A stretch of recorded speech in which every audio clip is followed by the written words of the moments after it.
Thank you Jesus. आज हम खुदावन का वचन लेकर आए हैं। यासाया हम 5 का आज पढ़ेंगे। 5 का हम 1 आयत से पढ़ेंगे। हालेलुया। और इसमें भविष्यवक्ता किस प्रकार से गीत गाता है और कहता है, अब मैं अपने प्रिय के लिए और उसकी दाग की बारी के विषय में गीत गाऊंगा। वो याशाया कहता है, मैं अपने प्रिय यानी कि परमेश्वर के लिए और उसकी दाख की बारी के विषय में गीत गाऊंगा। दाख की बारी यानी कि आप और हम लोगों के विषय में वह गीत गाएगा। एक अति उपजाऊ टीले पर मेरे प्रिय की एक दाख की बारी थी। मेरे प्रिय यानी परमेश्वर की एक दाग की बारी थी। हालेलुया। उसने उसकी मिट्टी खोदी और उसके पत्थर बिनकर उसमें से उत्तम जाति की एक दाख लता लगाई। उसमें से वह पत्थर बिनकर वह बीमारियों को यानी कि बीमारियों को दूर करके उसने उसकी मिट्टी खोदी और उसमें पत्थर बिनकर उसमें उत्तम जाति की एक दाख लता लगाई। हालेलुया। उसमें उत्तम जाति की एक दाख लता लगाई यानी कि एक पेड़ को जब इंसान एक पेड़ को लगाता है तो क्या करता, जब पेड़ लगाने जाते हैं हम तो क्या करते हैं, हम अच्छी मिट्टी ढूंढते हैं। हालेलुया। अच्छी मिट्टी ढूंढते हैं, उसमें देखते हैं कहीं इसमें पत्थर तो नहीं आ गया, कहीं कोई खराब चीजें तो नहीं है, उसे क्या करते हैं, हम दूर करते हैं। हालेलुया। तब हम उसे अच्छी रीति से लगाते हैं, उसमें खाद पानी सब कुछ डाल के तब हम उस पौधे को उस पे लगाते हैं, ताकि ये इसमें किसी प्रकार का पत्थर, किसी प्रकार की कुछ और गांठ या कुछ भी ना प्राप्त किया जा सके इसमें से, और अच्छी रीति से वो पौधा जो लगाया जा रहा है वो अच्छी रीति से पनपे। हालेलुया। इसी प्रकार परमेश्वर जब आदम को बना रहा था तो परमेश्वर ने क्या किया, जो मिट्टी से परमेश्वर ने आदम को बनाया, तो परमेश्वर ने ऐसे ही नहीं आदम को किसी भी मिट्टी से बना दिया। परमेश्वर ने उस मिट्टी को लिया, उस मिट्टी को परमेश्वर ने छाना होगा अच्छी रीति से, परमेश्वर ने उसे तब आदम को तैयार किया। हालेलुया। उसी प्रकार परमेश्वर जब आपको हमें चुनता है परमेश्वर, तो हमारे अंदर से सब बुराइयों को दूर करता है। सारी जिस प्रॉब्लम में हम पड़े रहते, परेशानियों में, दिक्कतों में, किस तरह से जब इंसान की तबीयत खराब होती है, बीमारियों में रहते हैं, तो इंसान सोचता है किस प्रकार हम ठीक हो। हालेलुया। और प्रभु जब हमें और आपको चुनता है उस बीमारियों में, उस दुखों में, उस परेशानियों में, परमेश्वर जब हमें चुनता है, तो परमेश्वर जब हमें चुनता है हम अंदर से आनंदित होते हैं। जब हमें परमेश्वर चुन लेता, हमारी जिंदगी से वो परेशानियां दूर होती, तो हमें आनंद मिलता है, शांति मिलती है। हालेलुया।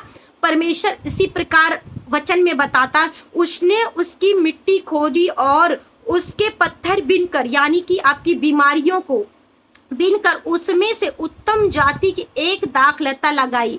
उस मतलब कि वो सारी बीमारियों को दूर करके और आपकी जिंदगियों में खुशियां भर दी। आपकी जिंदगी में वो बीमारियों को दूर के आपकी बॉडी में एक ताकत भरी, सामर्थ भरी जिंदगियों को आपको परमेश्वर ने दे दिया। हालेलुया।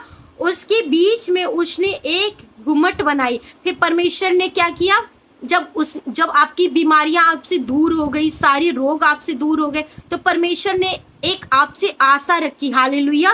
परमेश्वर ने आशा रखी और दाग के लिए, और परमेश्वर ने जो आपसे आशा रखी उसके लिए परमेश्वर ने एक कुंड भी खोदा। तब उसने दाग की आशा की, परंतु उसमें निकम्मी दाखें ही लगी। जब परमेश्वर ने आपसे आशा की, परमेश्वर ने सोचा अब मेरा बेटा इतना परफेक्ट हो गया है, अच्छा हो गया, अच्छी रीति से चल रहा है, अब इसे परमेश्वर ने आशा रखी कि आप परमेश्वर से प्रार्थना करोगे, आप परमेश्वर में सही रीति से चलोगे, बुराइयों को छोड़ोगे, सारे गलत कामों को छोड़ोगे, सारी चोरियों को छोड़ोगे। लेकिन परमेश्वर ने आपके अंदर क्या पाया, वही गलत काम फिर से पाया परमेश्वर ने, वही बुराइयां फिर से पाई परमेश्वर ने ये देखा कि आप प्रार्थना नहीं कर रहे हो, आप बाइबल नहीं पढ़ रहे हो, आप सही रीति से नहीं चल रहे हो। हालेलुया।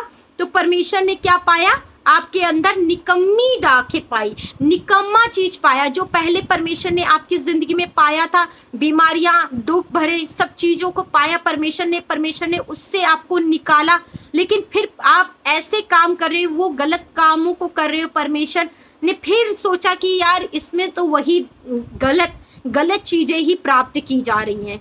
एक गलत ही चीजें इसकी जिंदगियों में फिर आ रही है। हालेलुया। वो गलत चीजें जो आप कर रहे हो, उसी से तो आप बीमार पड़े थे, उसी से उस रोगों में पड़े थे जिससे परमेश्वर ने आपको निकाला। लेकिन जब परमेश्वर ने आपको चुन लिया, परमेश्वर आपकी जिंदगी में सब कुछ अच्छा कर दिया, आपको ब्लेस कर दिया, आपकी हेल्थ अच्छी हो गई, आपका फाइनेंस अच्छा हो गया, आपका हर चीज अच्छा हो गया, तो आपने क्या किया? परमेश्वर को छोड़ दिया, परमेश्वर को भूल गए, परमेश्वर से प्रार्थना नहीं कर रहे हो, सारे बुरे कामों को कर रहे हो। हालेलुया। मेरा विश्वास है कि आप जो मैं आपको बता रही हूँ आप अच्छी रीति से इसे समझ रहे हो। हालेलुया। आइए हम अगली आयत 3 आयत में पढ़ेंगे। अब हे यरूशलेम के निवासियों, परमेश्वर कह रहे अब हे यरूशलेम के निवासियों, हे यहूदा के मनुष्यों, मेरे और मेरी दाग की बारी के बीच में न्याय करो। मेरे और यानी कि आपके विषय में न्याय करो। ठीक है। हालेलुया। परमेश्वर कह रहे मेरे और इसके विषय में अब न्याय करो कि क्या मैंने इसके लिए सही नहीं किया। हम आगे आयत में पढ़ते, मेरी दाग की बारी के लिए और क्या करना रह गया था। मेरी दाग की बारी के लिए मुझे और क्या करना रह गया था। जब ये बीमार था तो मैंने इसे चंगा किया, जब ये कर्जों में था मैंने इसे कर्जों से निकाला, जब ये टेंशन में था मैंने इसे टेंशन से मुक्त किया। हालेलुया। परमेश्वर कह रहा है मेरी दाग की बारी के लिए और क्या करना रह गया था, मेरे लोगों के लिए मुझे और क्या करना रह गया था जो मैंने उसके लिए ना किया हो, जो मैंने इसके लिए ना किया हो। हालेलुया। मैंने इसके लिए कांटों का ताज पहन लिया ताकि इसको सर में डिप्रेशन ना हो। मैंने इसके लिए कोड़ों की मार सह ली ताकि इसकी जिंदगी में कोई बीमारियां ना आए। मैंने हाथों पैरों में कीले ठुकवा ली। मैंने अपने आप को बंधवा दिया। हालेलुया। मैंने अपने आप पर यानी कि जो इंसान परमेश्वर पे थूक रहे थे, परमेश्वर ने उस बेइज्जती को सह लिया। परमेश्वर ये सब चीजों को बोल रहे हैं। परमेश्वर ने कहा इसके पीछे मैं बांधा गया, इसके पीछे मैंने कांटों का ताज पहना, इसके पीछे मैंने कोड़ों की मार को सहा। हालेलुया। मैंने इसके लिए सब कुछ कर दिया। अब तुम न्याय करो कि मैंने इसके लिए और क्या करना मेरे लिए बाकी रह गया था। हालेलुया। फिर क्या कारण है कि जब मैंने दाग की आशा की, जब मैंने इसकी आशा की, ये मुझसे प्रार्थना करेगा, मुझसे विनतियां दुआएं करेगा, आशा की, तब उसमें से निकम्मी दाखें लगी, तब इसमें निकम्मी दाखें लगी। जब मैंने इसको फ्री कर दिया, सब बीमारी से, सब रोगों से, सब चीजों से फ्री कर दिया, तब भी इसमें निकम्मी ही दाखें लगी। हालेलुया।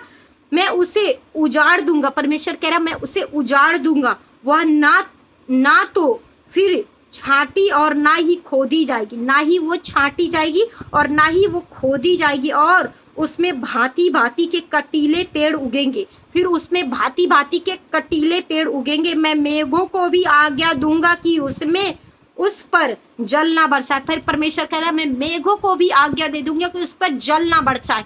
यानी कि जब परेशानी प्रॉब्लम में फिर से पड़ेगा तो कोई भी उसकी मदद नहीं कर सकता। हालेलुया। क्योंकि परमेश्वर आज्ञा देता है, परमेश्वर आदेश देता है। हालेलुया। परमेश्वर का वचन कह रहा है इसलिए आज्ञा